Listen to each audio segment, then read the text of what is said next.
आइए विस्तार से अब खबरों को बताते हैं। रूस यूक्रेन युद्ध में बड़ा टर्निंग पॉइंट आ चुका है। अब तक ट्रंप, ज़ेलेंस्की और नेटो के देश पुतिन को घेर रहे थे, लेकिन अब यूक्रेन को हथियार दे रहे थे। लेकिन अब पुतिन ने यूक्रेन युद्ध के विस्तार का प्लान तैयार कर लिया है।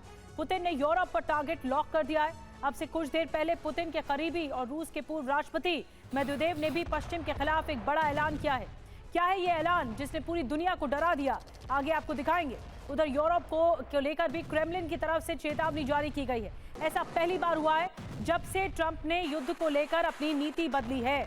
यूक्रेन को फिर से लंबी दूरी के हथियारों को सप्लाई शुरू की है और इससे रूस बुरी तरह से भड़का हुआ है। तो बड़ी खबर है, पुतिन के खास सहयोगी दिमित्री मेदवेदेव का सनसनीखेज बयान आ गया है। तीसरे विश्व युद्ध शुरू हो चुका है, ये मेदवेदेव का कहना है। पुतिन को पश्चिमी देशों पर हमला करना चाहिए। एक बार फिर से आपको बता दें, मेदवेदेव की तरफ से धमकी सामने आई है, सनसनीखेज बयान है और ये कहा है, पुतिन को ललकारा है, पुतिन को कहा है कि अब आगे आप पश्चिमी देशों पर हमला कीजिए। ये कहा है मेदवेदेव ने, दिमित्री मेदवेदेव।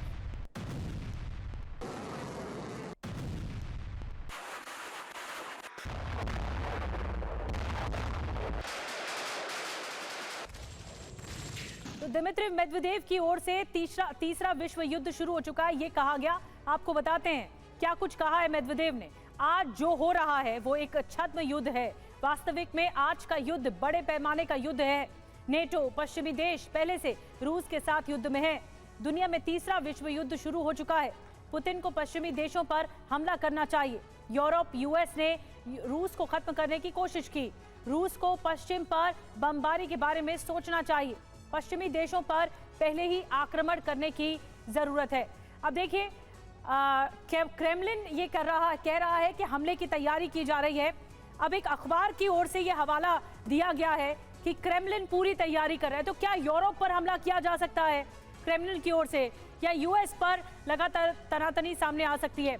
आपको बताते हैं, जर्मन अखबार बिल्ड ने क्या कुछ कहा है हमले की तैयारी पर। नेटो पर हमले की तैयारी कर रहा है रूस में हमले की बड़ी तैयारी चल रही है। 2 लाख सैनिकों की भर्ती कर रहा है रूस के पास अभी करीब 15 लाख सैनिक हैं। पश्चिम के खिलाफ रूस की विध्वंसक युद्ध नीति है। रोजाना होने वाले नुकसान से रूस पर असर नहीं होगा। आपको बता दें कि यूक्रेन और यूरोप पर परमाणु हमले का खतरा मंडराने लगा है। रूस ने इस बार ट्रंप और ज़ेलेंस्की को एटमी हमले की धमकी दे दी है। क्रेमलिन की तरफ से ये धमकी तब जारी की गई जब ट्रंप ने युद्ध को लेकर अपनी नीति बदल दी। नई नीति के तहत अमेरिका और नेटो ने यूक्रेन को फिर से लंबी दूरी के हथियारों की सप्लाई शुरू की। यूक्रेन को यह सैन्य मदद अब समुद्री रूट के जरिए दी जा रही है। नेटो के हथियार लेकर एक जहाज ओडेसा पोर्ट पहुंचा तो रूस ने यूक्रेन पर एटमी हमले की चेतावनी जारी कर दी।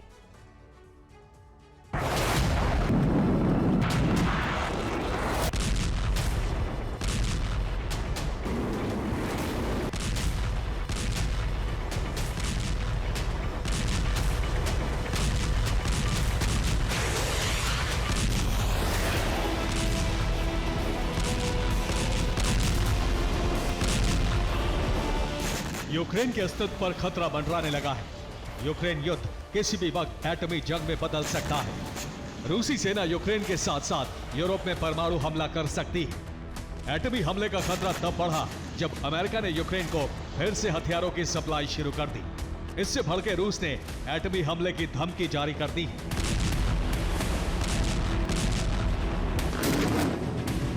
क्रेमलिन के क्रोध का विस्फोट तब हुआ जब अमेरिका और नेटो ने समुद्र के जरिए यूक्रेन को हथियारों की सप्लाई शुरू कर दी।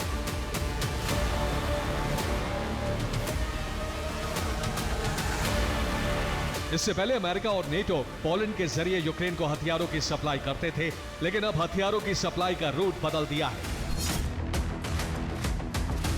अब यूक्रेन को समंदर के जरिए बारूद की सप्लाई शुरू हो गई है। पश्चिमी देशों के इस कदम की जानकारी तब सामने आई जब ओडेसा पोर्ट पर एक संदिग्ध जहाज पहुंच गया। रिपोर्ट के मुताबिक ये जहाज नेटो देशों के हथियार लेकर यूक्रेन पहुंचा। नेटो ने समुद्री रूट से हथियारों की खेप भेजी तो रूसी सेना बुरी तरह से भड़क गई।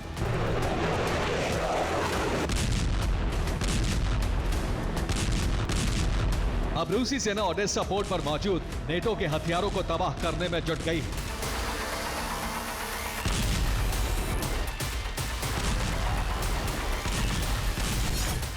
क्रेमलिन का क्रोध तब और बढ़ गया जब उससे पता चला कि अमेरिका यूक्रेन को पैट्रियट एयर डिफेंस सिस्टम जैस्म और जैस्म ER मिसाइलों की डिलीवरी करने जा रहा है।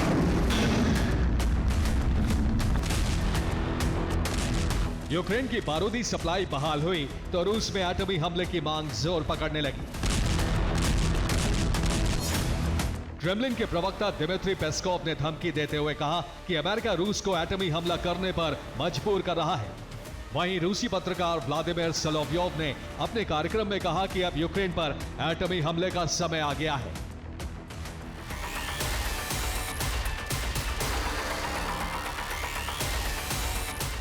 रूस की तरफ से जारी हुई इन्हीं धमकियों को देखते हुए यूक्रेन के अस्तित्व पर खतरा मंडराने लगा है। रूस यूक्रेन पर टैक्टिकल न्यूक्लियर हथियार से हमले कर सकता है, इस बात की आशंका बहुत बढ़ गई है।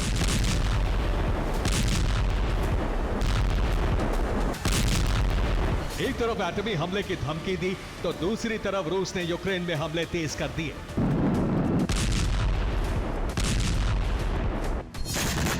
जिस ओडेसा पोर्ट पर नेटो के हथियार रखे हैं, अब रूस वहां हमले कर रहा है।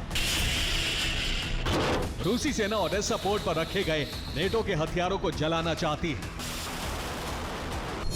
रूस ने इस्कंदर मिसाइल से हमला कर ओडेसा पोर्ट की सुरक्षा में तैनात S-300 एयर डिफेंस सिस्टम को बर्बाद कर दिया। रूस के हमले में ओडेसा पोर्ट के एक हिस्से को नुकसान पहुंचा है। डोनेस्क में रूसी सेना को बड़ी कामयाबी मिली है। यहां रूस ने एक और इलाके पर कब्जा कर लिया है।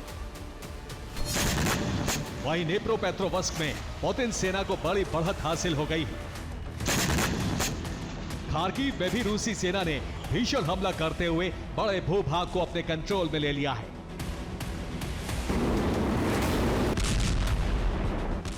रूसी सेना ने यूक्रेन में करीब 110 ड्रोन फायर किए। यूक्रेन का दावा है कि उसने रूस के 80 ड्रोन को हवा में ही तबाह कर दिया, लेकिन सच यह है कि दर्जनों ड्रोन यूक्रेन में धमाका करने और तबाही मचाने में सफल रहे।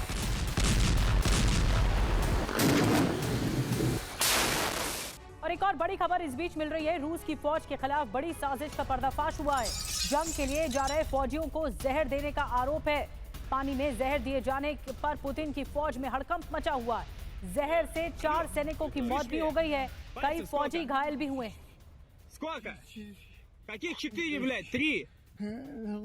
Баклажка отвратительная и непонятно. और एक और बड़ी खबर, खेरसोन इलाके में यूक्रेन का बड़ा अटैक हुआ है। MiG-29 फाइटर जेट से रूसी पोस्ट पर अटैक किया गया। अमेरिकी GBU-39 गाइडेड बम से हमला किया गया। हमले में रूसी पोस्ट पूरी तरह तबाह।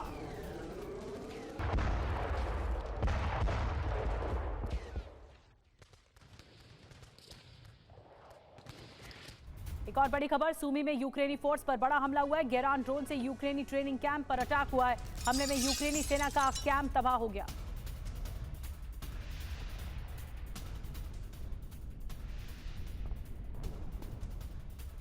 एक और बड़ी खबर, रूस और यूरोप के देशों में बड़ा तनाव। रूसी विदेश मंत्रालय की सख्त चेतावनी। कोलिशन ऑफ विलिंग्स रूस का टारगेट है।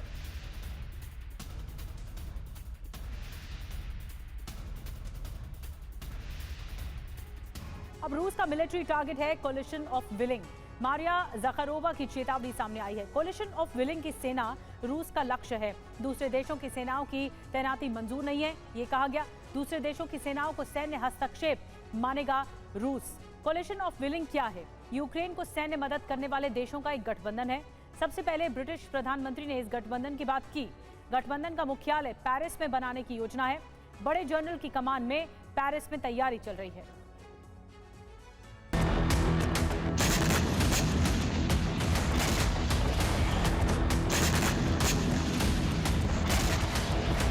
एयर डिफेंस की कमी की वजह से यूक्रेन रूस के हमलों को रोक नहीं पा रहा है।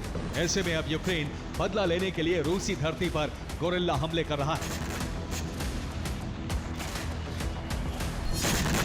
यूक्रेन ने सबसे भीषण हमला क्रीमिया में किया। यूक्रेन के ड्रोन अटैक से क्रीमिया पूरी तरह दहल उठा। रिपोर्ट के मुताबिक क्रीमिया में यूक्रेन ने रूस के 8 हथियारों को बर्बाद कर दिया। यूक्रेन ने बेलगोरोद में गाइडेड बम से हमला कर रूसी सेना की कमांड पोस्ट को ध्वस्त कर दिया। बेलगोरोद में यूक्रेन के हमले में 6 इमारतें तहस नहस हो गईं। रूस की कुपोल में यूक्रेन ने पंजशीर एयर डिफेंस सिस्टम को जला दिया। रोजा इलाके में यूक्रेन की ड्रोन ब्रिगेड ने विस्फोट कर रूस के रडार स्टेशन को तबाह कर दिया।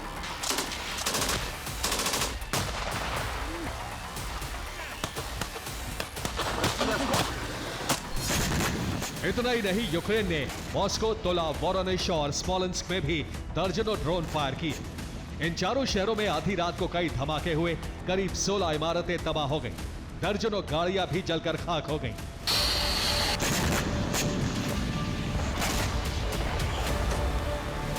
रूस का दावा है कि उसने 24 घंटे में यूक्रेन के 122 ड्रोन को इंटरसेप्ट कर लिया, लेकिन कई जगहों पर यूक्रेन के ड्रोन अपने टारगेट को हिट करने में कामयाब रहे। यूक्रेन रूस पे हमले जरूर कर रहा है, लेकिन सच ये है कि हर दिन उसके सैकड़ों सैनिक मारे जा रहे हैं।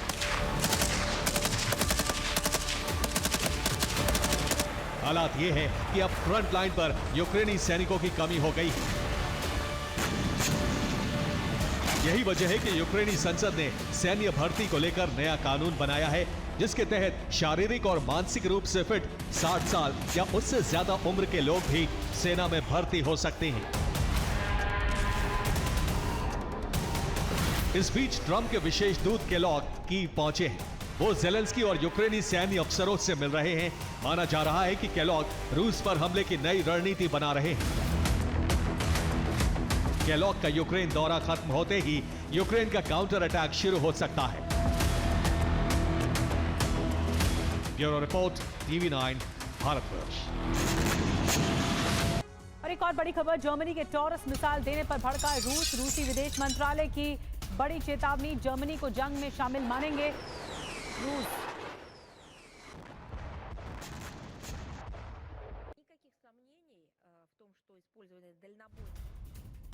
तो जर्मनी को जंग में शामिल मानेंगे, ये रूस का कहना है। जर्मनी जो हिमाकत कर रहा है, रूस ने कड़ी चेतावनी दे दी है। और क्योंकि यूक्रेन को टॉरस मिसाइल देने पर रूस भड़क गया है। और मॉस्को का जंगी ऐलान, आपको बता दें कि मददगारों का होगा सर्वनाश। दरअसल क्या कुछ कहा है रूस ने, किस तरह से धमकी दी है। रूसी विदेश मंत्रालय की 10 वार्निंग सामने आई है। यूक्रेन को हथियार देने वाले देश पर हमला करेंगे, यूक्रेन में सेना भेजने वाले देशों पर हमला करेंगे। जर्मनी ने टॉरस मिसाइल दिया तो हमला होगा जर्मनी पर। जर्मनी ने टॉरस मिसाइल दिया तो अटैक करेंगे। जर्मनी को रूस के खिलाफ जंग में शामिल मानेंगे।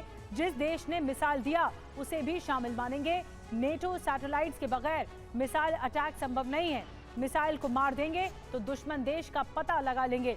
दुश्मन देश की पहचान के बाद रूस जवाबी हमला करेगा।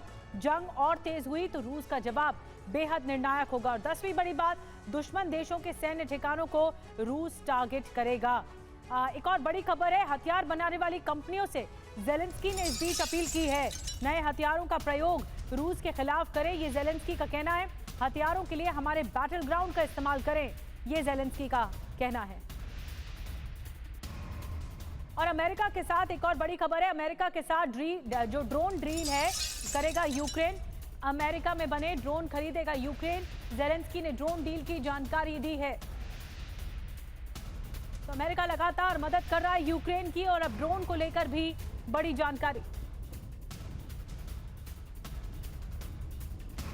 तो यूक्रेन के लिए ड्रोन बनाएगा अमेरिका। जी हां, खबर क्या है पहले ये देखिए। रूस के खिलाफ यूएस तैयारी में जुटा है। ड्रोन बनाने वाली कंपनी के साथ डील, यूक्रेन के लिए ड्रोन बनाएगी अमेरिकी कंपनी। अब देखिए, खास बात यह है, यूक्रेन में भी हो सकता है ड्रोन प्रोडक्शन। रूस पर लगातार ड्रोन हमले कर रहा है यूक्रेन, और किलर ड्रोन से रूसी सेना को निशाना बनाएगा यूक्रेन। तो ये पूरा प्लान है।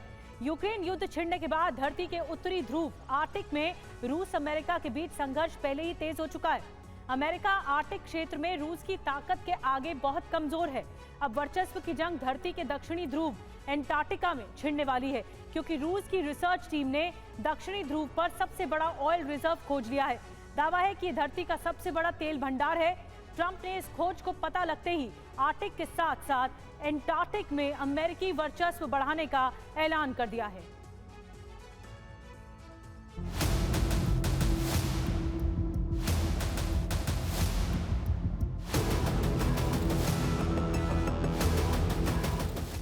धरती के दो निर्जन भाग,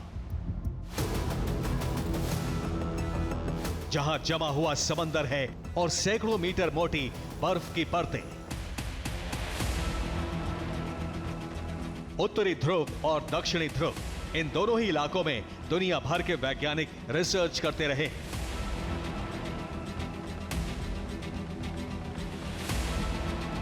रूस के वैज्ञानिकों ने धरती के दक्षिणी ध्रुव पर रिसर्च मिशन चलाया और इसी मिशन में धरती के गर्भ में मौजूद सबसे बड़े खजाने की जानकारी मिली।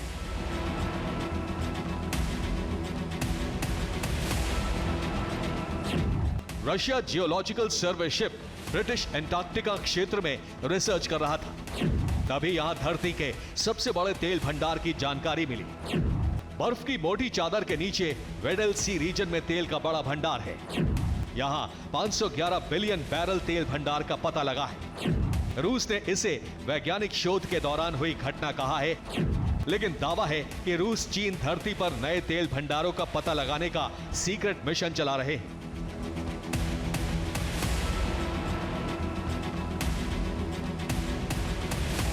ये धरती का ऐसा इलाका है जहां बर्फ की मोटी चादर हमेशा जमी रहती है और साधारण जहाज इस हिस्से तक नहीं पहुंच सकते। इस रिसर्च के लिए रूस ने अपने आइस ब्रेकर जहाजों का इस्तेमाल किया है। इस तेल भंडार का पता लगते ही ग्लोबल पावर्स के बीच एंटार्क्टिका के इस खजाने को हथियाने की होड़ मच गई है।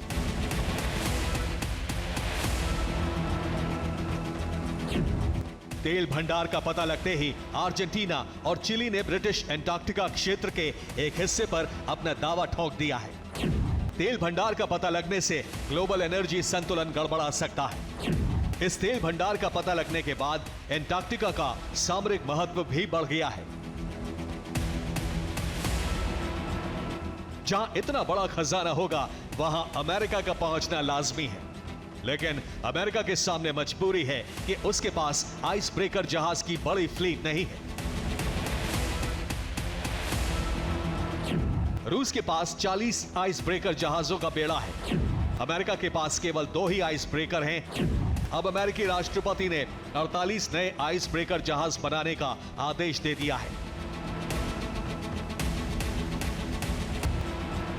ट्रंप का प्लान है कि आर्कटिक और अंटार्कटिका में रूस के मुकाबले अमेरिका को बड़ी ताकत बनाना, इसीलिए आइस ब्रेकर का ऑर्डर दिया गया है। यूक्रेन से जंग छिड़ने के बाद आर्कटिक में अमेरिका ने अपनी सैन्य गतिविधि तेज कर दी है। अब अंटार्कटिका के तेल भंडार का पता लगने के बाद अमेरिका चाहता है कि उसकी पहुंच भी उस क्षेत्र तक हो जहां रूस उससे पहले पहुंच चुका है।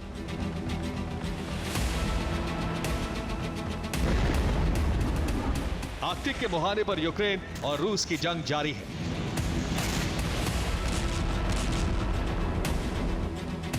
अब अंटार्कटिका में तेल भंडार मिलने के बाद यहां से विश्व युद्ध का आगाज होने की आशंका बढ़ गई है।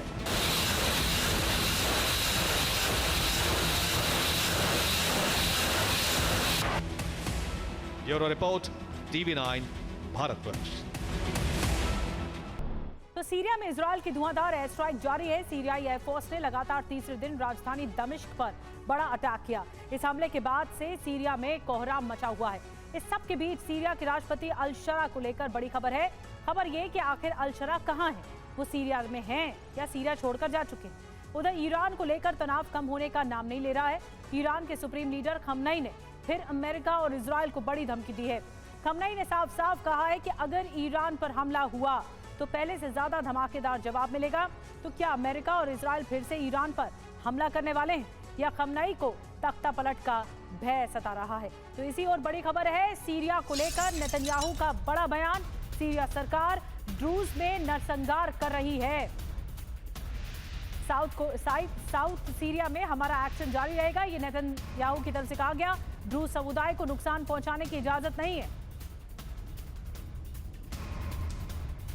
एक और बड़ी खबर, सीरिया को नेतन्याहू की धमकी, सेना मुख्यालय पर हमला बड़ा सबक है, गलती हुई तो इससे भी बड़ा विध्वंस होगा। और ड्रूज समुदाय दरअसल बहाना है, अल शरा पर निशाना है। आपको बता दें कि बेंजामिन नेतन्याहू को आपने सुना, अल शरा की सेना नरसंहार कर रही है, ये उन्होंने साफ तौर पर कहा। ड्रूज समुदाय के लोग मारे जा रहे हैं, इजराइल कभी बर्दाश्त नहीं करेगा, इजराइल का एक्शन जारी रहेगा। अब आगे क्या होगा? सीरिया से अल शरा सरकार को हटाना मकसद है, अल शरा के हटने तक नेतन्याहू पीछे नहीं हटेंगे। और एक और बड़ी खबर है, सीरिया के राष्ट्रपति अल शरा पर अभी की बहुत बड़ी खबर मिल रही है। अल शरा के सीरिया से भागने की खबर है, राजधानी दमिश्क से अल शरा के भागने की खबर है, पूरे परिवार के साथ दमिश्क छोड़कर भागने की खबर है, सीरिया से भागकर तुर्की जाने की खबर है।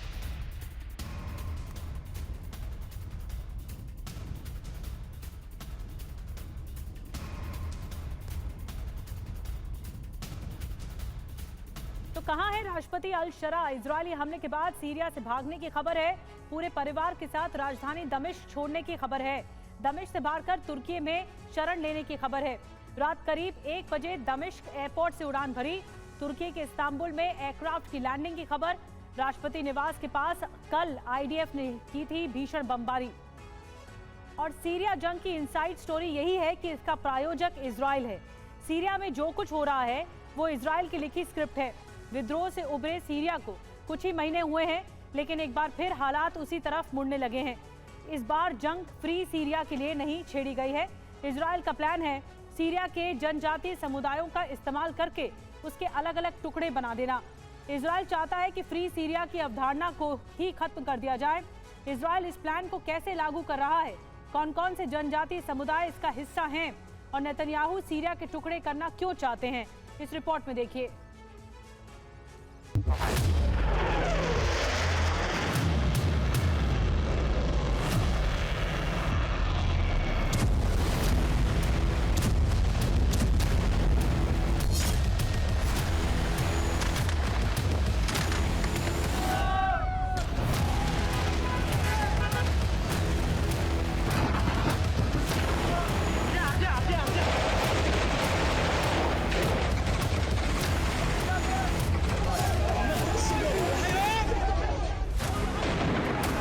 चार दिन पहले सीरिया संप्रदायवादी झड़पों की आग में झुलसना शुरू हुआ। दो जनजातियों बेदौइन और द्रूज के बीच टकराव शुरू हो गया।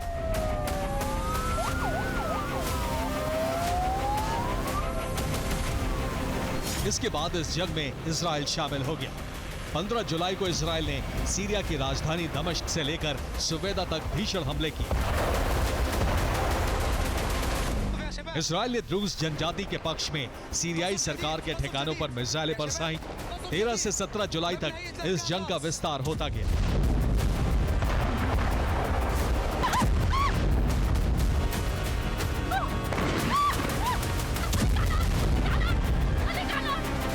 तेरह जुलाई को सुवेदा में बेदौइन और द्रूज की जंग शुरू हुई। 14 जुलाई तक 30 लोग मारे गए, 100 घायल हुए। सीरियाई रक्षा मंत्रालय ने कहा कि सेनाएं सुवेदा में ऑपरेशन शुरू करेंगी। इजराइल ने सुवेदा में सीरियाई सेना के टैंकों पर हवाई हमले किए। सुवेदा में सीरियाई सेना के 18 सैनिक मारे गए। इजराइल ने कहा कि द्रूज जनजाति का संहार नहीं होने देंगे। 15 जुलाई को इजराइल ने सुवेदा में सीरियाई सेना पर ड्रोन हमले किए। 16 जुलाई को इजराइल ने दमिश्क में हवाई हमले किए। सीरिया की जंग लगातार बढ़ती जा रही है और इस जंग में द्रूज जनजाति को समर्थन देने के लिए इजराइल में रहने वाले द्रूज सीरिया के कोनेत्रा पहुंचने लगे।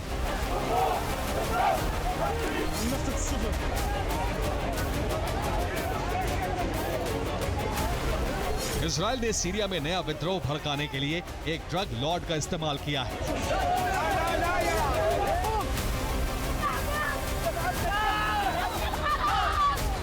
सुवेदा में द्रूज जनजाति की बड़ी संख्या है। इस जनजाति का एक लीडर है हिकमत अल हिजरी। हिजरी सीरिया का ड्रग लॉर्ड है। सीरियाई सेना हिजरी के गुटों पर हमले कर रही है। इजराइल इन हमलों को रोकने के लिए सीरियाई सेना पर हमले कर रहा है। 13 जुलाई को शुरू हुई जंग में द्रूज जनजाति भी दो फाड़ हो गई है। द्रूज जनजाति के दूसरे नेता ने अल शारा से समझौते का ऐलान कर दिया है। द्रूज के दो गुट बेदौइन जनजाति के खिलाफ जंग में हैं। पहला गुट है शेख यूसुफ जरबाओ का, दूसरा गुट है हिक्तम अल हिजरी का। शेख जरबाओ ने कहा है कि अल शारा सरकार के साथ समझौता हो चुका है, जबकि हिजरी गुट का कहना है कि सीज फायर को नहीं मानते और जंग जारी रहेगी। सीरिया में जनजातियों की कलह का पुराना इतिहास है। ये जनजातियां अपने अपने शासन वाले इलाके चाहती हैं, इसीलिए इजराइल द्रूज लैंड की स्थापना के लिए हिजरी गुट को समर्थन दे रहा है। इजराइल का प्लान है कि सीरिया को जनजातियों में बांट दिया जाए, क्योंकि यहाँ की बहुत बड़ी आबादी अलग अलग ट्राइबल गुट है।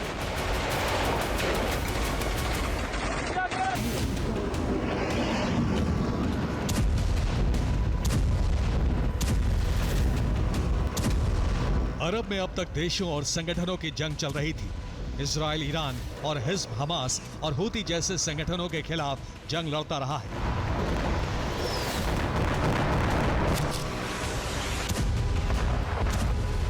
लेकिन अब सीरिया को कंट्रोल करने के लिए अहमद अल शारा के खिलाफ जनजातियों की जंग शुरू कर दी गई है।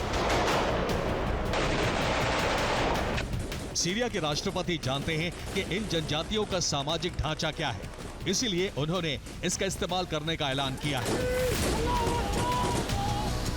शारा ने कहा है कि सीरिया की सरकार ने प्रांतीय सुरक्षा की कमान स्थानीय शेखों को सौंपने का फैसला किया है।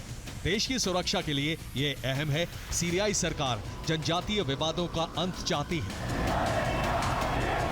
सीरिया के अलग अलग इलाकों में इजराइल के खिलाफ प्रदर्शन भी शुरू हो गए हैं। हमास में सीरियाई सरकार के समर्थन में लोग सड़कों पर उतरे और इजराइल के खिलाफ जिहाद का नारा भी दिया।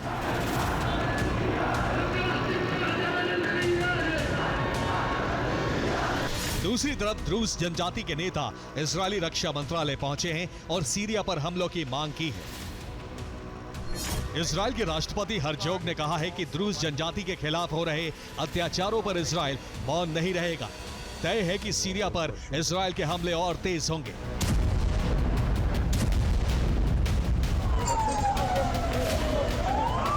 कई देशों ने इजरायली हमलों की आलोचना की है। इसके साथ ही ट्रंप ने भी सीज फायर लागू कराने के लिए सीरिया और इजराइल की वार्ता पर जोर दिया है। लेकिन सवाल यह है कि इजराइल जनजातियों की जंग क्यों चाहता है? इसका जवाब है ग्रेटर इजराइल का निर्माण। इजराइल जंग का फायदा उठाकर धीरे धीरे अपनी सीमाओं का विस्तार कर रहा है और सीरिया की जंग भी ग्रेटर इजराइल की स्थापना का हिस्सा है।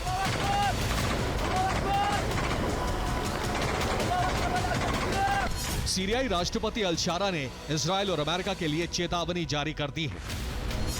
शारा ने कहा है कि इजराइल सीरिया के आंतरिक विभाजन की कोशिश कर रहा है, युद्ध शुरू कराना चाहता है।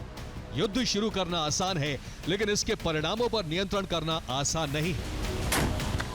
अल शारा का इशारा अरब की उन जनजातियों की ओर है जो इजराइल के विरोधी हैं।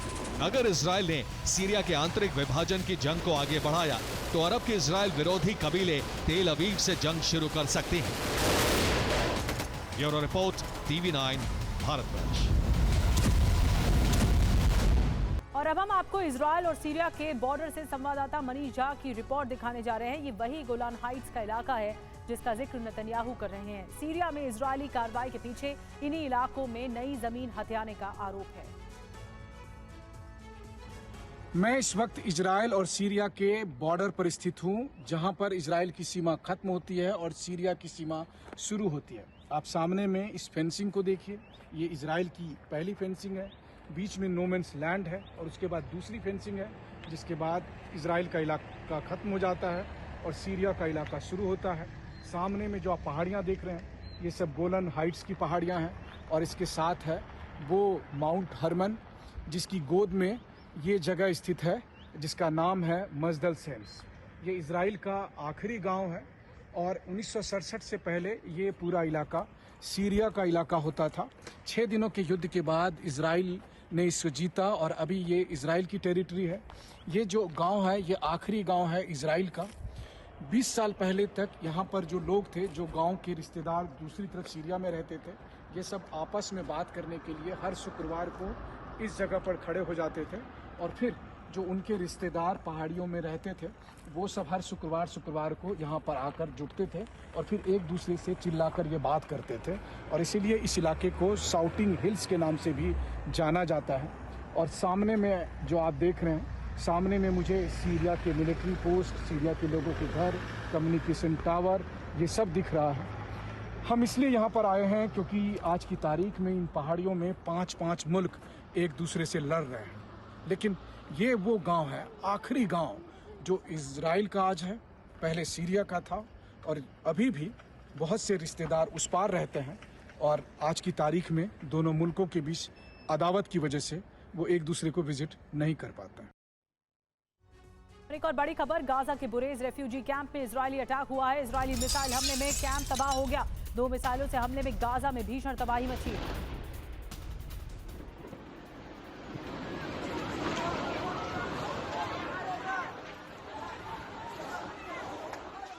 एक और बड़ी खबर मिल रही, गाजा में इजरायल का भीषण हमला हुआ है। हमले में स्कूल पूरी तरह तबाह हो गया। स्कूल के पास से भागकर लड़की ने बचाई जान।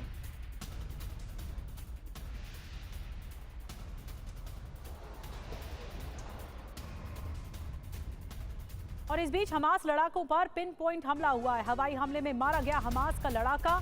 आरपीजी लेकर जा रहा था हमास का लड़ाका। देखिए तस्वीरें, देखिए टारगेटेड अटैक है, पिन पॉइंट अटैक है। जब आरपीजी लेकर जा रहा था उसी वक्त अटैक कर दिया गया।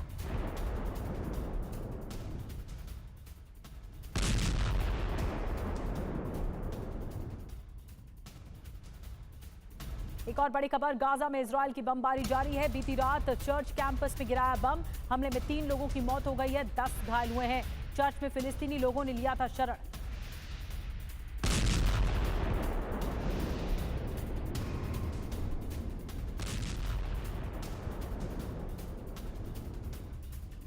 और उत्तर कोरिया के राष्ट्रपति किम जोंग ने गाजा में नरसंहार के लिए अमेरिका को जिम्मेदार ठहराया है और दुनिया से गाजा पर आवाज उठाने की अपील की है। किम जोंग ने इस्लामिक देशों से भी गाजा के मुद्दे पर अमेरिका के खिलाफ आवाज उठाने की गुजारिश की है।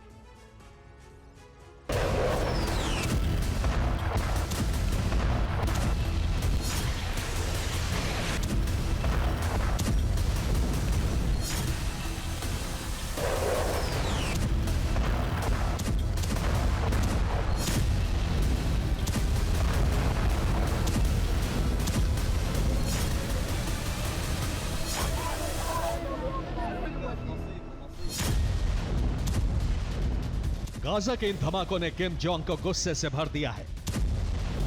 अमेरिका की शह पर इजरायल के इन हमलों के खिलाफ अब किम जोंग ने विरोध का आगाज कर दिया है। ईरान पर इजरायली हमले को गलत ठहराने के साथ ही किम जोंग ने अब गाजा के मुद्दे पर भी इजरायल को टारगेट पर लिया है।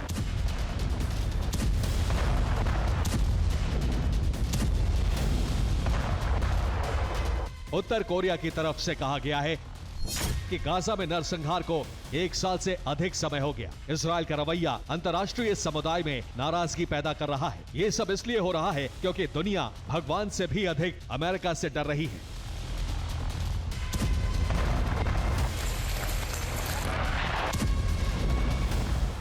सिर्फ इजरायल नहीं, किम ने अमेरिका को भी गाजा में नरसंहार का जिम्मेदार ठहराया है और दुनिया की चुप्पी पर सवाल उठाया है।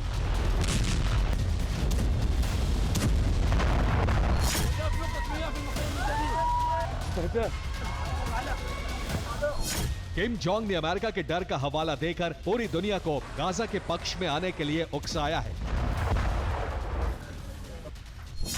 किम जोंग ने इस्लामिक देशों पर सवाल उठाया है। गाजा पर इस्लामिक देशों की खामोशी क्यों है? किम ने कहा है इस्लामिक देशों में गाजा पर बयान देने की हिम्मत नहीं है।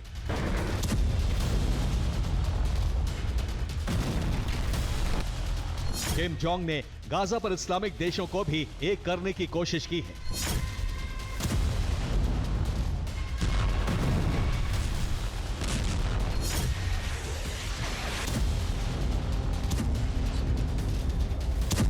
माना जा रहा है कि अमेरिका के ईरान पर हमले के बाद से ही एंटी अमेरिका ग्रुप कई तरह की प्लानिंग कर रहा है। चीन और रूस ईरान को मदद का भरोसा दे चुके हैं, तो वहीं किम जोंग ने भी गाजा के मुद्दे पर इजरायल और अमेरिका को धमकी दे दी है। किम गाजा के मुद्दे पर अमेरिका के खिलाफ माहौल तैयार करने की कोशिश में है। चीन रूस भी अमेरिका के खिलाफ गठबंधन को बढ़ाने में जुटे हैं। इजराइल को मोहरा बनाकर अमेरिका के फैसलों पर सवाल उठाने की तैयारी की गई है। किम जोंग अमेरिका को चुनौती देने का कोई मौका छोड़ना नहीं चाहता।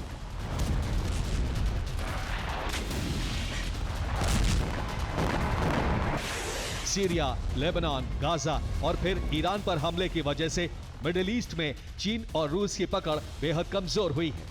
माना जा रहा है कि चीन और रूस के इशारे पर ही किम ने गाजा के मुद्दे को उठाया है।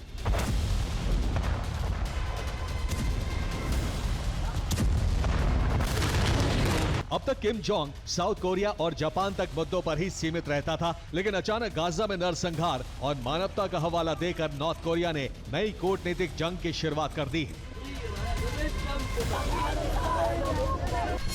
माना जा रहा है कि इजराइल के बहाने अमेरिका को टारगेट किया जाएगा। ट्रंप को भी नरसंहार और हिंसा का जिम्मेदार ठहराया जाएगा। ट्रंप की छवि दुनिया में कत्लेआम कराने वाले नेता की बनाई जाएगी।